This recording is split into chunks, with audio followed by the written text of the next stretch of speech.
Sindhi folk music documentary.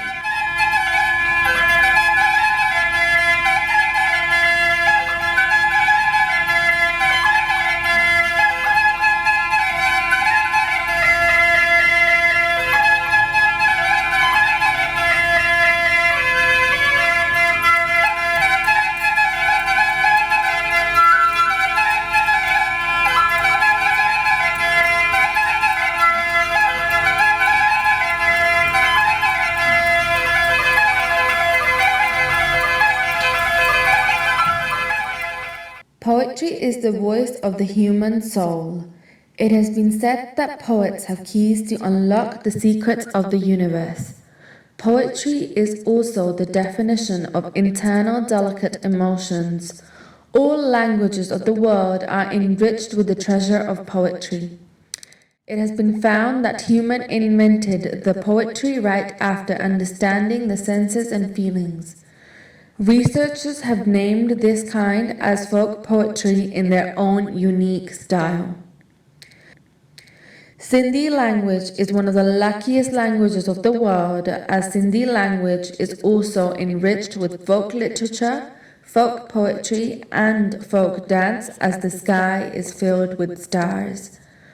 Whole world believes that poetry is the part of human behavior, and folk poetry can be considered as a first attempt of the humans to express the emotions. When civilization was in progress and the colors of culture were on its peak, at that time people in which men and women both were included and were trying to express their internal beauty through folk poetry.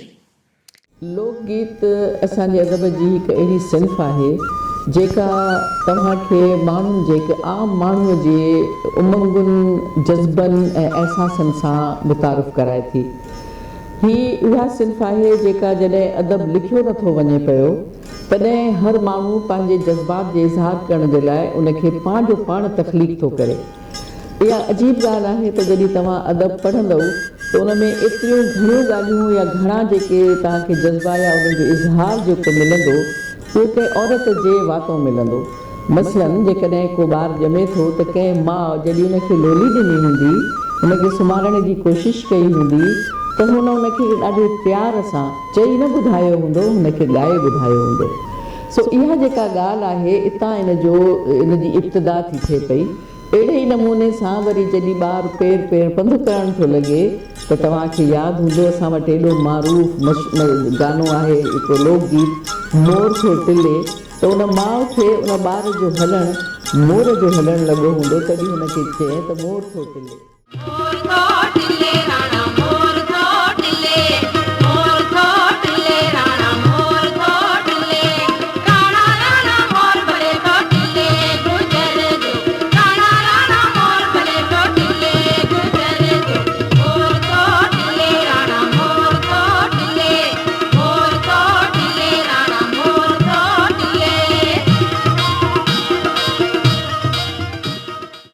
उन सां गॾु वरी हुननि ॿियनि जज़्बनि जो इज़हार कयो त उहो मोर जेको आहे सो कंहिंजे कुलनि ते थो हले, कंहिंजे कुलनि ते थो वेहे, उन में मामा अची था वञनि, चाचा अची था वञनि, उहे रिश्ता अची था वञनि पिया ऐं उन्हनि जो इज़हार थो थिए पियो। वरी तव्हां इहो ॾिसो त इहे सभु शयूं जेके आहिनि उहे हिकिड़े ॿार जे चौगिर्द फिरनि थियूं। उहो ॿारु जॾहिं पैदा थो थिए त माउ उनखे लोली थी ॾे। Lullaby is the most beautiful folk song composed by all mothers. The love of mother for her child is a universal act. Mother sings sweet lullabies to provide comfortable sleep to her baby. No matter how shy a woman is, when she becomes a mother, she sings melodious lullaby for her baby without caring of the world. Lullaby is as old as human civilization. लोकगीत जी जेका ठाहियल जाइ आहे उहा ॿी जेका आम शाइरी आहे उहा कतई नथी ठाहे सघे। उन जो सबबु इहो आहे त हिन शाइरीअ सां माण्हू जो वास्तो पैदाइश खां बि अॻु जो आहे। माना ॿारु पेट में हूंदो आहे त हुनजी माउ हुनजे लाइ गीत ॻाइणु शुरू कंदी आहे, हुनजूं भेनरूं गीत ॻाइणु शुरू कंदियूं आहिनि। उहो जेको हिकिड़ो गैर महसूसु हिकिड़ो रिलेशन आहे उहो हुनजे मन घड़ी ताईं मतिलबु क़ाइमु रहे थो। ऐं लोकगीतनि जी जेका ख़ासि ख़ूबी आहे उहा इहा आहे त हिकिड़ो त उहे इंतिहाई फितरी थियनि था ऐं ॿियो त उन्हनि जी जेका ॿोली आहे उहा समाज जी जेका ओरिजिनल ॿोली आहे, असलोकी ॿोली आहे, उन में का बनावट कोन्हे, का उन ते को धार्मिक ॿोलियुनि जो असरु कोन्हे को, उहा शहरी समाज जो शिकार न थी आहे। ऐं असां जहिड़ा ज़रई मुआशिरा या ॻोठ सां वाबस्ता मुआशिरा जिन जी ॿोली जूं पारूं ज़मीन में आहिनि, जंहिंजे पारूं जेके आहिनि माण्हुनि जे दिलनि में आहिनि, उन्हनि जी जेके ॿोलीअ जो हुस्न ॾिसणो आहे या ॿोली जी वुसत ॾिसणी आहे या असरअंगेज़ी ॾिसणी आहे या वर्सटैलिटी ॾिसणी आहे, त उहा लोकगीत में ॾिसणु खपे। Regional Sindh was an agricultural society. Village life was based upon farming and farmers, fields and wells, trees, crops, greenery, rain, clouds, storms, ponds, rivers, handicrafts, hospitality, meetings, marriages, sorrows, happiness, birth, and death. Folk songs related to all these feelings are composed by women, and all these folk songs are composed and sung by women of villages. They compose these folk melodies while working in fields, while grinding the corn, making buttermilk, and by sitting together.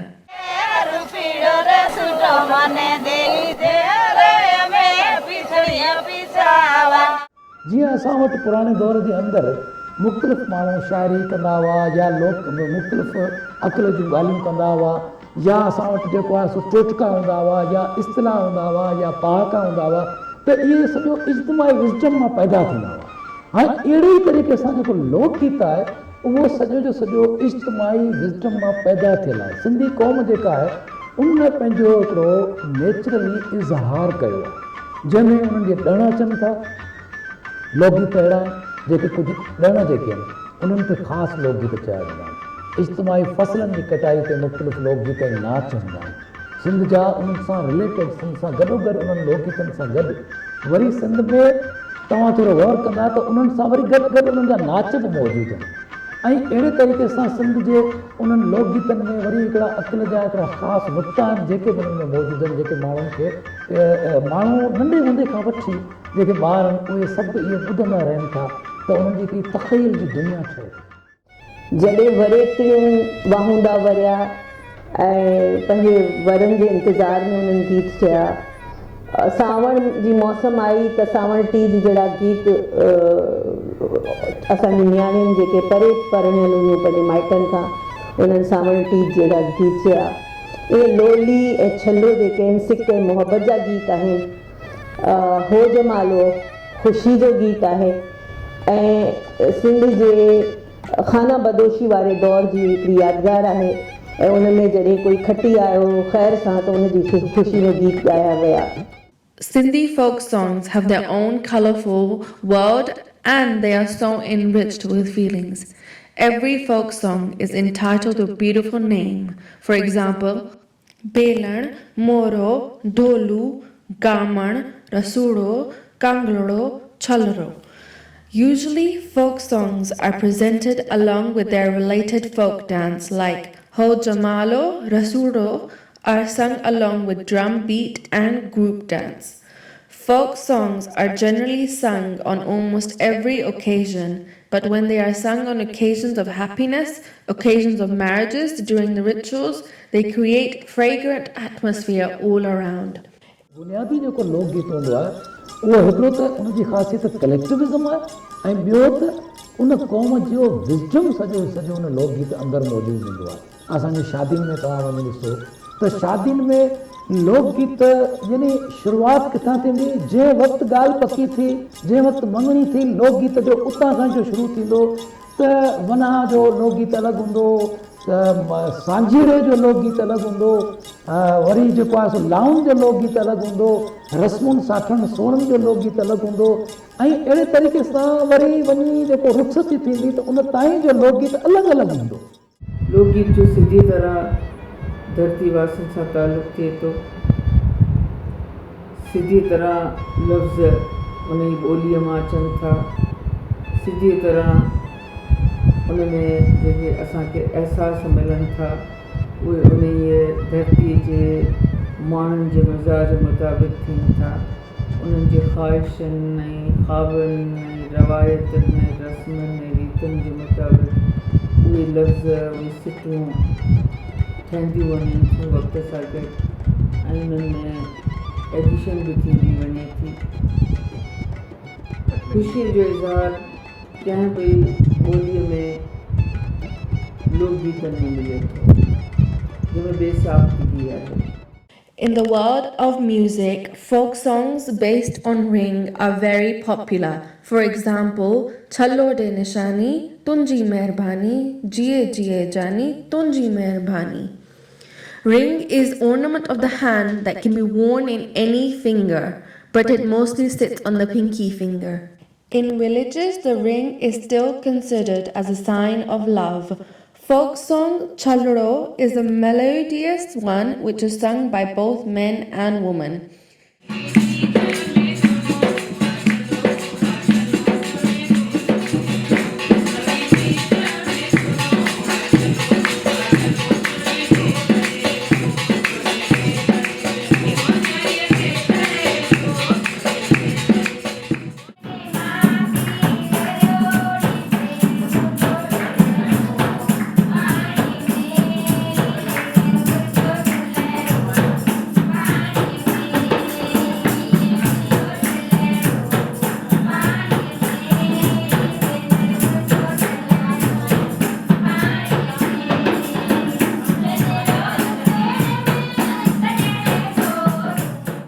इन लोकगीत जे करे मां ॿियो नालो वठां त अवामी गीत। हीउ गीत इन जो को शाइर कोन थिए थो, हिन जो को कंपोज़र कोन थो थिए। ही अवाम मखलूक ख़ुदा माण्हू सिंधी समाजड़ा असीं सिंधियुनि जी ॻाल्हि था कयूं त उन्हनि जे ख़ुशी आहे त ख़ुशीअ में उन्हनि जे ज़बान ते के लफ़्ज़ अची था वञनि ऐं हू गुंगारण शुरू करे था विझनि। ग़म आहे त उन हवाले सां, ॿार पैदा थिए थो त उन ख़ुशीअ में, मौसमूं आहिनि त उनखे इंजॉय करण जे हवाले सां पोइ शाइरीअ जा लफ़्ज़ बि ख़ुदि ब ख़ुदि अची था वञनि ऐं उनजी धुन बि पाणी ॻाईंदे ॻाईंदे गुंगारे गुंगारे अची थी वञे। जीअं हाणे मिसाल के तौर पे ॿार जी पैदाइश ते मोर थो चिले या केतिरा लोकगीत आहिनि, सुई विञाई वग़ैरह।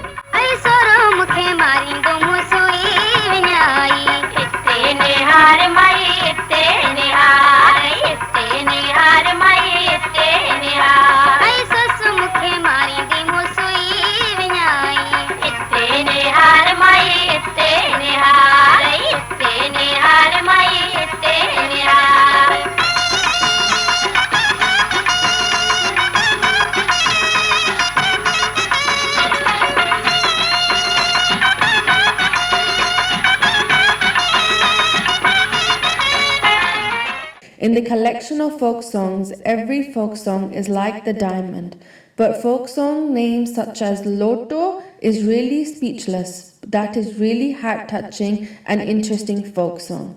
It is composed by young hearts. In this folk song, girls also include the names of other things while singing it in happy mood.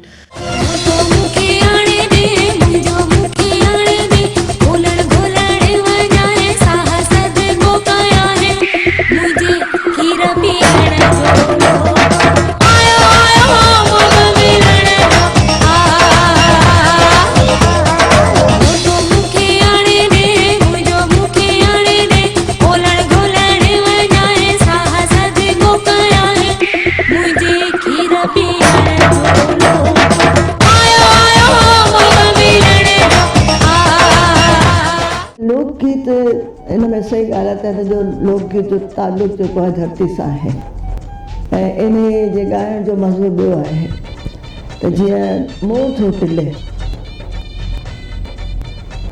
कुझु कोन्हे मक़सदु ॿोल छा आहिनि जा मोर थो टिले, लेकिन छा आहे जो दुनिया में जिते तव्हां वञो झुंगारीनि पिया त हीअ धरती जो हिकिड़ो कमाल आहे।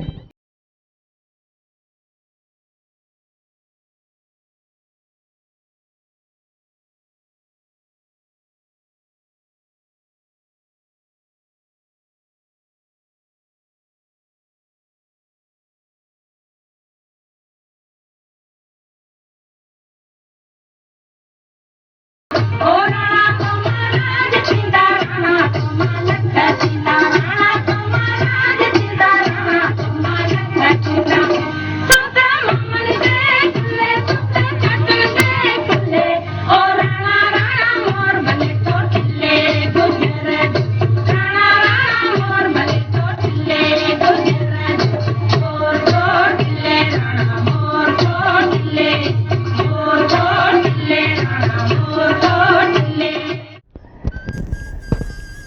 मोतो तिलक मूं ॻायो ऐं काफ़ी पॉपुलर थियो।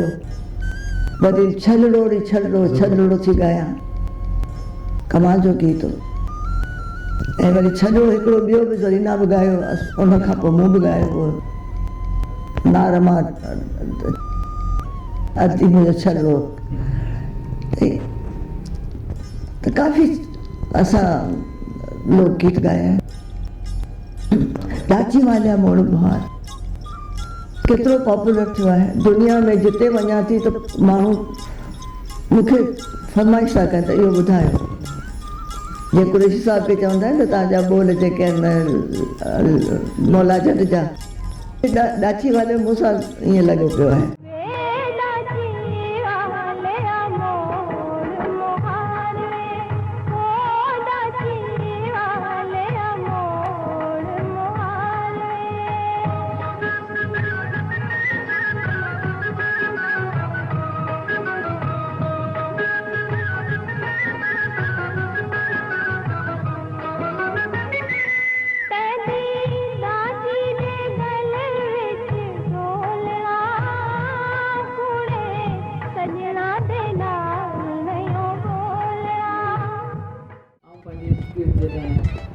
पंजाबी, सिराइकी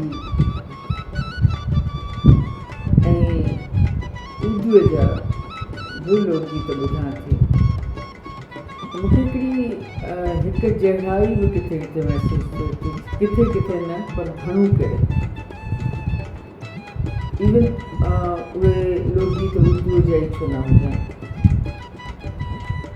इहो ई सबबु आहे मूं जॾहिं बि पंजाबी ऐं सराइकी लोकगीत ॿुधा आहिनि, बलोची लोकगीत जेके ॿुधा आहिनि ऐं ॿुधंदी रही बि आहियां, उन्हनि खे ॿुधंदे मूंखे या त इहो विसरी वेंदो आहे त आउं सिंधी ॻाल्हाईंदड़ आहियां, या मूंखे इहो गुमान थींदो आहे त इहे लोकगीत बि सिंध सां तालुक़ु रखनि था।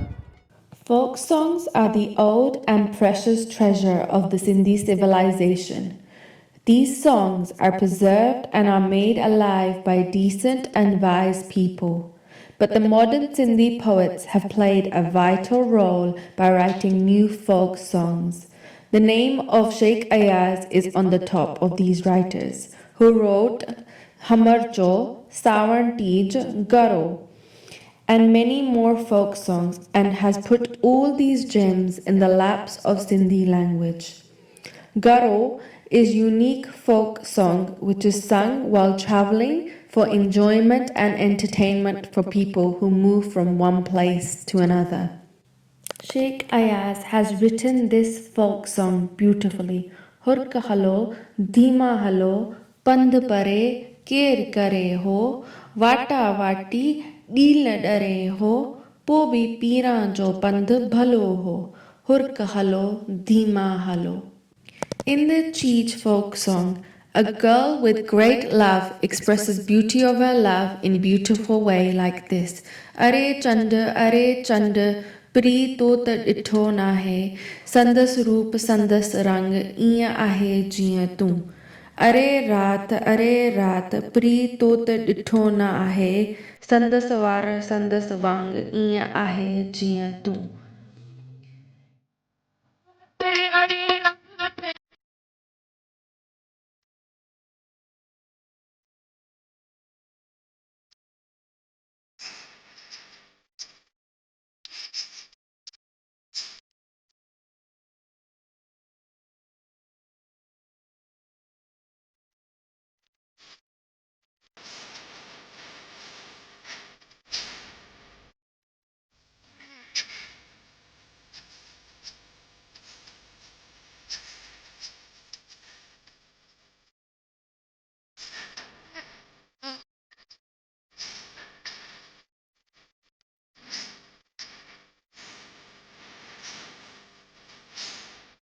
In Sindhi, folk songs are purely related to its culture since centuries.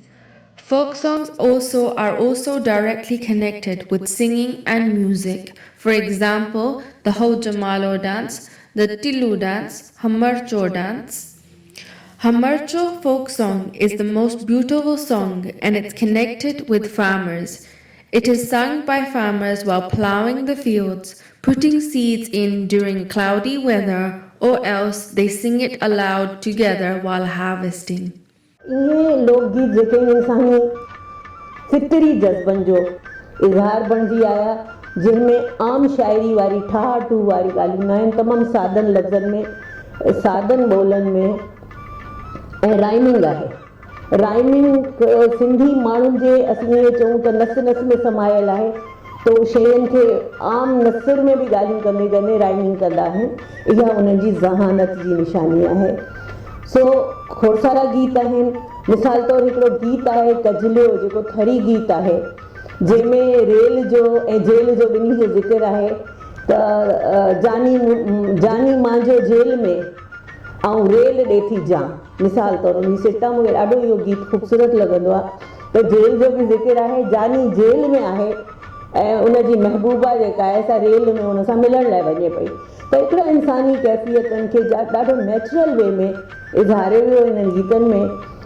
जीअं आई अमा सावण टीज आई सावण सावण धीअड़ी पराई मुईअ जो मुल्क मलीर चवनि था अॼु बि जेको आहे सो ॿाराड़ी जे अंदरि माइरूं नानियूं ॾाॾियूं असांजो उहे जेके औरतूं जेके उन कल्चर जूं अमीन आहिनि उहे उन्हनि लोकगीतनि खे अॼु बि सांटे रखियूं वेठियूं ऐं अॼु बि तव्हां वञी ॾिसो त उहे पंहिंजे उन्हनि ख़ासि मौक़नि ते पाण में गॾिजी करे उहे लोकगीत उहे पंहिंजो ॻाईंदियूं आहिनि ऐं उन्हनि सां जो तासुरु पवंदो आहे त इहा ख़ुशी जेका आहे उहा ख़ुशी केतिरो फैलिजी इज्तिमाही थी वई आहे लोकगीत जेको आहे सो पंहिंजे अंदरि एतिरी मुख़्तलिफ़ क़िस्म जूं शयूं आणे थो पियो ऐं जज़्बनि जो इज़हार थो थिए तो जॾहिं उनखे असांजे माहिरीन या जेके हुया तहक़ीक़ कंदड़ वारा जंहिंमें मां वॾो नालो खणंदसि नबी बख़्श बलोच साहिब जो डॉक्टर नबी बख़्श बलोच उन कोई 40 वॉल्यूम जेके आहिनि से रुॻो असांजे लोक अदब ते लिखिया आहिनि जंहिंमें सुगड़नि जूं कचहरियूं अची वियूं लोकगीत अची विया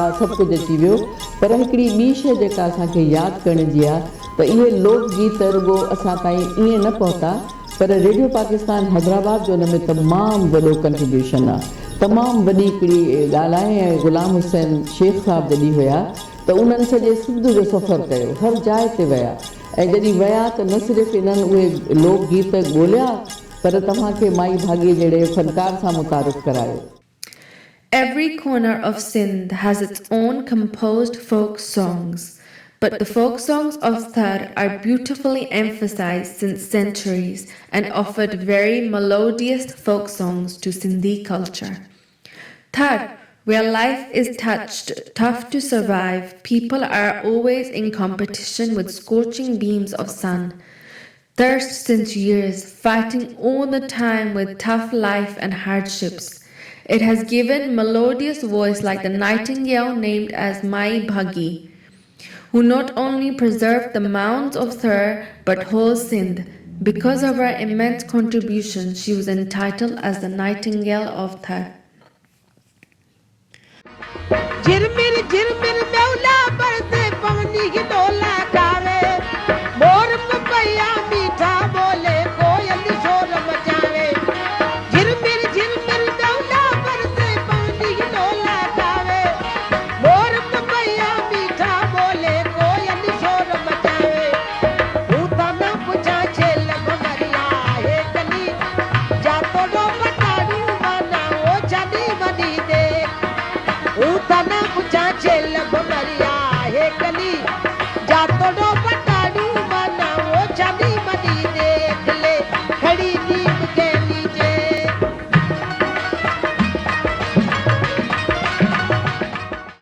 After the Nightingale of Thar, Mai Bhagi, another voice emerged from the desert of Thar from the district of Umarkot, a mesmerizing voice named Mai Dhai. Mai Dhai, a common village woman, has sung beautiful folk melodies while householding activities and while observing the beauty of Thar. Her voice echoes has been spreading across the sky.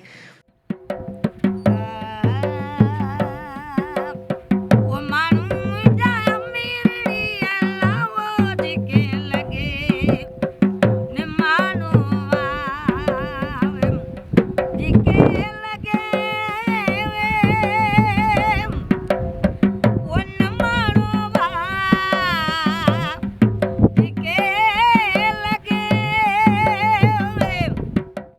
people heard Mai Dai wearing the veil and playing the drum, they really praised her and considered her to be a certified folk singer. Today, not only in Sindh but across boundaries, wherever she has performed, she simply wins all hearts.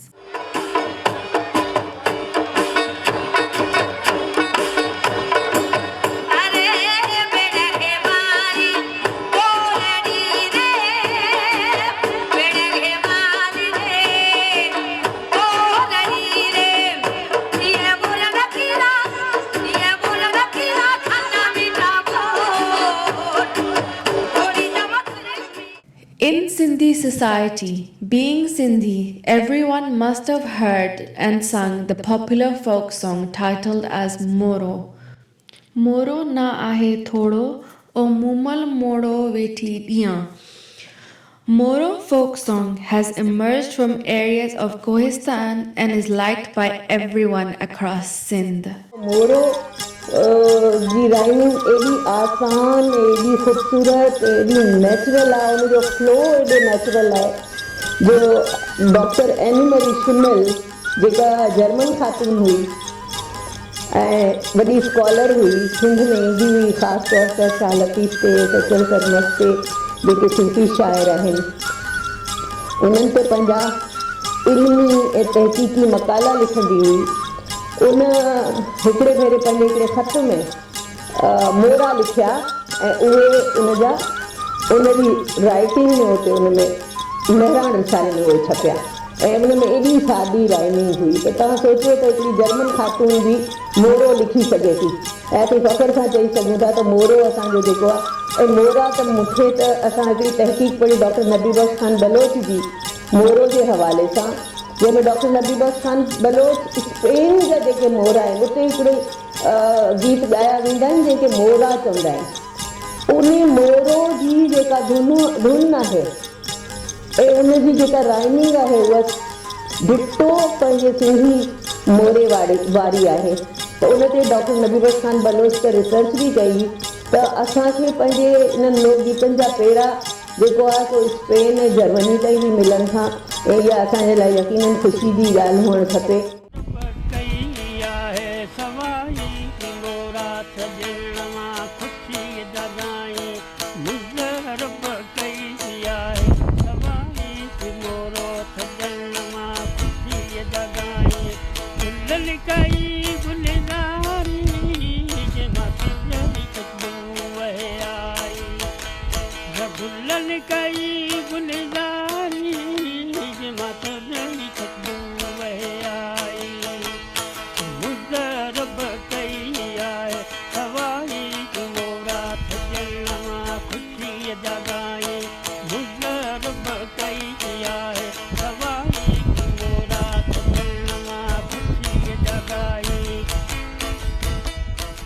Sindh जो जेको मोरो आहे उहो या त Spain पहुतो, छो त स्पेन जी कल्चरल घणियूं शयूं जेके आहिनि उहे असांखे मूंखे त ईअं लॻे थो त ॼण स्पेन जो कल्चर ऐं सिंध जो कल्चर साॻियो कल्चर आहे। Among cultural folk songs of Sindh, there is a folk song that is considered as king of all the folk songs. The title of that folk song is Ho Jamalo. Its every single line is worth like gold. Ho Jamalo is most famous folk song of Sindh. People also dance along with the Ho Jamalo song, and this dance is known as the Jamalo dance. It is sung in such a way that when one person sings the first line, the others repeat it as a chorus.